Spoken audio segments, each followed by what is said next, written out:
খেলার ছোট বড় খবর নিয়ে আমি অনুশ্রী শুরু করছি আপনাদের প্রিয় অনুষ্ঠান খেলা আর খেলা। ফুটবলের ডায়েরি নিবেদন করছে সংবাদ প্রতিদিন।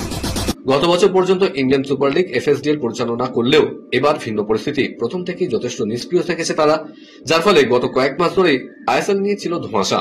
ফেডারেশনের পরিকল্পনা অনুযায়ী গত ৫ই নভেম্বর পর্যন্ত বিড জমা দেওয়ার সময়সীমা নির্ধারণ করলেও তা কার্যকর হয়নি। তবে পরবর্তীতে একাধিক সংস্থার অনুরোধে ফেডারেশনের টেন্ডার কমিটি ডেডলাইন বাড়িয়ে তা ৭ই নভেম্বর পর্যন্ত বাড়িয়ে দেয়। আগ্রহ দেখায়নি কোনো সংস্থা, যার ফলে এখনো গভীর অন্ধকারে আইএসএল এর ভবিষ্যৎ। এবছর আদৌ এই টুর্নামেন্ট আয়োজন করা সম্ভব হবে কিনা সেটাই দেখার। সেই নিয়ে ইতিমধ্যেই নিজেদের সমাজ মাধ্যমে নানা মন্তব্য করতে দেখা গিয়েছে একাধিক তারকা ফুটবলারদের। এবার দেশের ফুটবল লিগের অনিশ্চিত ভবিষ্যৎ প্রসঙ্গে মুখ খুলেছেন জাতীয় দলের অন্যতম তারকা সন্দেশ জিঙ্গান। তিনি বলেন, আমরা এখন কোথায় আছি সেটা আর বলার অপেক্ষা রাখে না। সকল সমর্থকদের পাশাপাশি সাপোর্টিং স্টাফ, কোচ, খেলোয়াড় সহ সকল ব্যক্তিবর্গ যারা ভারতীয় ফুটবলের জন্য সক্রিয় ভূমিকা রেখে আসছে, সকলে যথেষ্ট পরিশ্রম করে থাকে, কিন্তু নিঃসন্দেহে আমাদের মরশুম শেষের দিকেই এগোচ্ছে। দেশের শীর্ষ লীগ কিভাবে চালু করা সম্ভব সেই নিয়ে আইএসএল এর ক্লাব প্রতিনিধিদের সঙ্গে বৈঠকে বসেছিলেন ফেডারেশনের সভাপতি কল্যাণ চৌবে। কলকাতার দুই প্রধান ইস্ট বেঙ্গল ও মোহনবাগান ছাড়া বাকি সব দলই এই বৈঠকে অংশ নেয়। প্রায় ১.৫ ঘন্টার বেশি আলোচনায় বেশ কয়েকটি গুরুত্বপূর্ণ বিষয় উঠে এসছে। এর মধ্যে উল্লেখযোগ্য হল বৈঠকে হাজির প্রতিটি ক্লাব একজোট হয়ে এবার সুপ্রিম কোর্টের দ্বারস্থ হতে চলেছে। ক্রিকেটের ডায়েরি। ভারতীয় দল যখন অনুশীলনে ব্যস্ত তখন দলের কোচিং স্টাফরা ব্যস্ত সুজনের সঙ্গে আলোচনায়। এখনো কি পিচ নিয়ে মাথা ব্যথা কমছে না গম্ভীরদের? নইলে কেন বারবার পিচ নিয়ে আলোচনা চলছে? বেলা 12:30 নাগাদ ইডেনে পৌঁছায় ভারতীয় দল। এদিন ভারতের অনুশীলন দেখতে অনেকে ভিড় করেছিলেন মাঠে। ক্রিকেটাররা মাঠে নামার আগেই দেখা যায় প্রধান কোচ গম্ভীর নেমে পড়েছেন। তিনি সরাসরি পিচের কাছে যান। সঙ্গে ছিলেন ব্যাটিং কোচ শীতাংশু কোটাক এবং বোলিং কোচ মর্নি মর্কেল ও সহকারী কোচ রায়ান টান দুষ্খাতে। কিছুক্ষণ পর অধিনায়ক শুভমান গিলও যোগ দেন তাদের সঙ্গে। পিচের পাশে দাঁড়িয়ে সুজনের সঙ্গে বেশ কিছুক্ষণ কথা বলেন গম্ভীররা। তাদের মধ্যে কি আলোচনা হয়েছে তা অবশ্য জানা যায়নি। পরে এই বিষয় নিয়ে কেউ কিছু বলেননি। তবে শুভমানকে বেশ উত্তেজিত হয়ে কথা বলতে দেখা যায়। মনে হচ্ছিল পিচ দেখে এখনো সন্তুষ্ট হতে পারছে না ভারতীয় দল। দক্ষিণ আফ্রিকার বিরুদ্ধে একদিনের সিরিজে আন্তর্জাতিক ক্রিকেটে ফিরতে পারেন হার্দিক পান্ডিয়া। চোট সারিয়ে প্রতিযোগিতামূলক ক্রিকেটে ফেরার জন্য প্রস্তুত ভারতীয় দলের গুরুত্বপূর্ণ এই অলরাউন্ডার। ভারতীয় দলে ফেরার আগে ঘরোয়া ক্রিকেটে খেলতে হবে হার্দিককে। গত এশিয়া কাপে শ্রীলঙ্কার বিরুদ্ধে খেলতে নেমে চোট পেয়েছিলেন। পাকিস্তানের বিরুদ্ধে ফাইনালে খেলতে পারেননি। তারপর আর কোনো ম্যাচ খেলতে পারেননি অলরাউন্ডার। বেঙ্গালুরুতে ভারতীয় ক্রিকেট বোর্ডের সেন্টার অফ এক্সেলেন্সে চোট সারাতে যান। বিসিসিআই মেডিকেল টিমের সদস্যদের তত্ত্বাবধানে কিছুদিন ছিলেন। চোটমুক্ত হওয়ার পর সেখানেই তার রিহাব পর্ব চলে। বিসিসিআই সূত্রের খবর, কয়েকদিনের মধ্যেই হার্দিককে ফিট ঘোষণা করতে পারে বোর্ডের মেডিকেল টিম। ভেঙ্কটেশ আয়ারের ভবিষ্যৎ কি? অস্ট্রেলিয়ার প্রাক্তন অধিনায়ক ও কেকেআর এর প্রাক্তন ব্যাটার অ্যারন ফিঞ্চ শাহরুখ খানের ফ্র্যাঞ্চাইজিকে ভেঙ্কটেশ আয়ার নিয়ে চিন্তা ভাবনা করতে বলেছেন। 23,75,00,000 টাকার বিনিময়ে ভেঙ্কটেশ আয়ারকে রিটেন করেছে কলকাতা নাইট রাইডার্স। ফিঞ্চের মতে আইপিএল এর নিলামের আগেই ভেঙ্কটেশ আয়ারকে রিলিজ করে দেওয়া উচিত ছিল। নাইট শিবির তাকে রিটেন করার পরে মাত্র 142 রান করেছেন ভেঙ্কটেশ আয়ার। সহ অধিনায়ক করা হয়েছিল তাকে। একসময় ম্যাচ উইনার নিজের পারফর্ম হাতড়ে বেরিয়েছেন এবারকার আইপিএল এ। সেই কারণে ফিঞ্চ মনে করেন ভেঙ্কটেশ আয়ারকে ছেড়ে দেওয়া হোক। ফিঞ্চ বলেছেন, ভেঙ্কটেশ আয়ারের মতো খেলোয়াড়কে 23,75,00,000 টাকা দেওয়া এক প্রকার বাড়াবাড়ি। ধারাবাহিক পারফরমেন্স তুলে ধরে ওই টাকার প্রতি সুবিচার করতে পারেননি। রান নেই বাবার আজমের ব্যাটে। পাকিস্তানের প্রাক্তন অধিনায়ক দলে রয়েছেন বটে, তবে রান করে দলকে সাহায্য করতে পারছেন না। শ্রীলঙ্কার বিরুদ্ধে একদিনের ম্যাচে মাত্র 29 রান করে আউট হয়ে গেলেন। সেই সঙ্গে ছিলেন বিরাট কোহলির নজির। এশিয়ার ব্যাটারদের মধ্যে নজির করতে বাবরের চাই আরো 5টা ইনিংস। আন্তর্জাতিক ক্রিকেটে বাবর শেষবার 17 রান করেছিলেন 2023 এশিয়া কাপে নেপালের বিরুদ্ধে। তারপরে 800 দিন কেটে গেলেও বাবরের ব্যাটে কোনো 17 রান আসেনি। 83টি ইনিংস খেলে ফেলেছেন, তবু 17 রান পাননি। একই নজির করেছেন কোহলিও। তিনিও 83 ইনিংসে 17 রান পাননি, তবে 84তম ইনিংসে 17 রান করেছিলেন। শ্রীলঙ্কার বিরুদ্ধে বাবরের শুরুটা মোটেই খারাপ হয়নি। বেশ কয়েকটা শটে জাত চিনিয়েছেন। বাবরের টাইমিং এবং শটের সৌন্দর্য ধরা পড়েছে একাধিকবার। একদিনে ক্রিকেটে ব্যাটারদের ক্রমতালিকার শীর্ষস্থান ধরে রাখলেন রোহিত শর্মা। আন্তর্জাতিক ক্রিকেট সংস্থার ক্রমতালিকায় এগিয়েছেন বিরাট কোহলিও। প্রথম 10-এ রয়েছেন ভারতের 4 জন। কয়েকদিন আগে সবচেয়ে বেশি বয়সে একদিনের ক্রিকেটে বিশ্বের 1 নম্বর হওয়ার নজির গড়িয়েছিলেন ব্যাটার রোহিত শর্মা। অস্ট্রেলিয়ার বিরুদ্ধে একদিনের সিরিজের সাফল্য সুবাদে নতুন কর্মতালিকাতেও শীর্ষস্থান বজায় রেখেছেন তিনি। শেষ প্রকাশিত তালিকায় রোহিতের রেটিং 781। এক ধাপ এগিয়েছেন কোহলি। 725 রেটিং পয়েন্ট নিয়ে রয়েছেন 5ম স্থানে। শুভমান গিল 745 রেটিং পয়েন্ট নিয়ে রয়েছেন 4র্থ স্থানে। প্রথম 5-এ রয়েছেন আফগানিস্তানের ইব্রাহিম জাদরান এবং নিউজিল্যান্ডের ডানিল মিচেল 764 রেটিং পয়েন্ট নিয়ে। দ্বিতীয় স্থানে রয়েছেন আফগান ব্যাটার কিভি মিচেলের রেটিং 746। তিনি রয়েছেন 3য় স্থানে। আইপিএল ক্রিকেট বলতেই টানটান উত্তেজনা, আর অল্প কিছুদিনের মধ্যেই মিনি নিলাম শুরু হবে ক্রিকেটারদের সঙ্গে চুক্তি করতে বিভিন্ন দলে। তাই এখন থেকে শুরু হয়ে গিয়েছে কোন দল কোন ক্রিকেটারকে দলে নেবে তার অঙ্ক কষা। কোন ক্রিকেটারকে ছাঁটাই করে দিল কোন দল, কাউকে আবার তুলে নিয়ে দল শক্তিশালী করা, এই সমস্ত চলছে শেষ মুহূর্তের নাটকীয় পরিস্থিতিতে। 2014 সালে হায়দ্রাবাদকে হারতে হয়েছিল ফাইনালে নাইট রাইডার্সের কাছে, কিন্তু গত মৌসুমে শেষ করেছিল ষষ্ঠ স্থান। 2016 সালের পর থেকে চ্যাম্পিয়ন হওয়ার স্বপ্ন অধরাই অরেঞ্জ আর্মির কাছে। সেই ফাঁকফোকরগুলো মেরামত করতে হবে এবারে মিনি নিলামে। লখনৌ দল থেকে বাদের তালিকায় থাকতে পারেন মোহাম্মদ শামি, ঈশান কিষান, হর্ষল প্যাটেল ও আদাম। এই দলে আসতে পারেন গুজরাটের রবাডা এবং দিল্লির মিচেল স্টার্ক। খেলার খবর আরো আছে, কিন্তু তার আগে নিয়ে নিতে হচ্ছে ছোট্ট একটা ব্রেক। সঙ্গে থাকুন।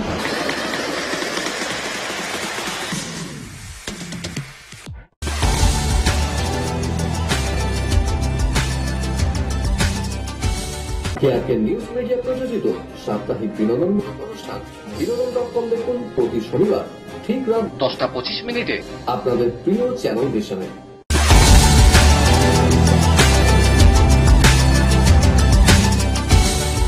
ব্রেকের পর যথারীতি আবার হাজির আপনাদের প্রিয় খেলা নিয়ে। বিদেশের ডায়েরি।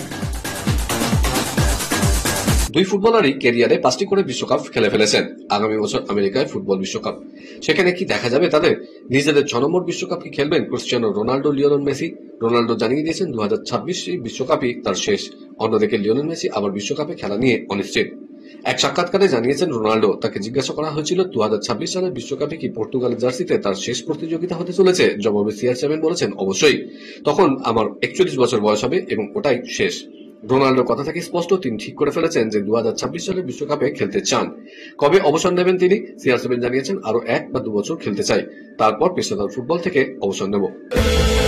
এখনো 2026 সালের বিশ্বকাপে যোগ্যতা অর্জন করতে পারেনি স্পেন। সামনে জর্জিয়া ও তুরস্কের সঙ্গে গুরুত্বপূর্ণ ম্যাচ রয়েছে তাদের।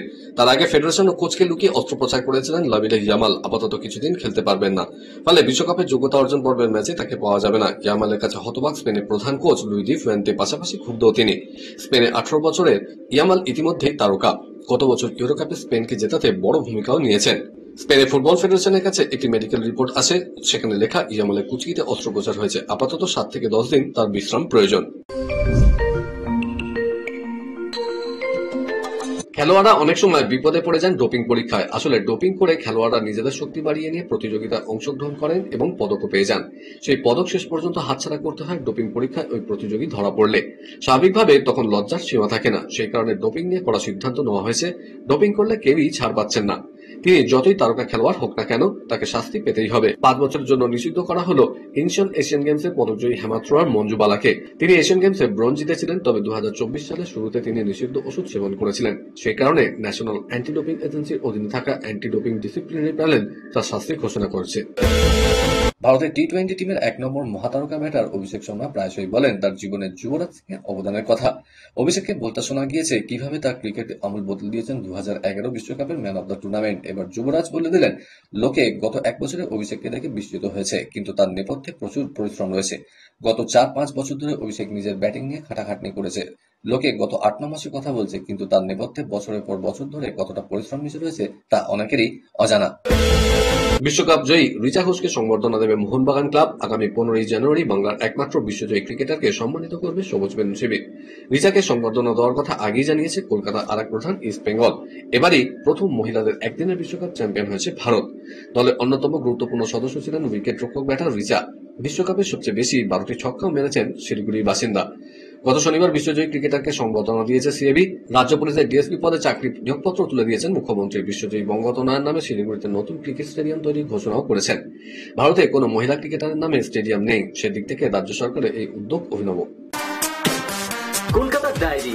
মোহনবাগান সুপার জায়ান্টে অনুশীলন বন্ধ হয়নি, তার স্রেফ পিছিয়ে গিয়েছে। আইএসএল শুরুর দিনক্ষণ জানা গেলেই দ্রুত অনুশীলন শুরু করা হবে, জানিয়ে দিলেন মোহনবাগানের সভাপতি দেবাশিস দত্ত। সম্প্রতি কর্ণধার সঞ্জীব গোয়েঙ্কার সঙ্গে ক্লাব কর্তাদের বৈঠক হয়, সেখানেই বিভিন্ন বিষয় নিয়ে আলোচনা হয়েছে বলে জানিয়েছেন তিনি।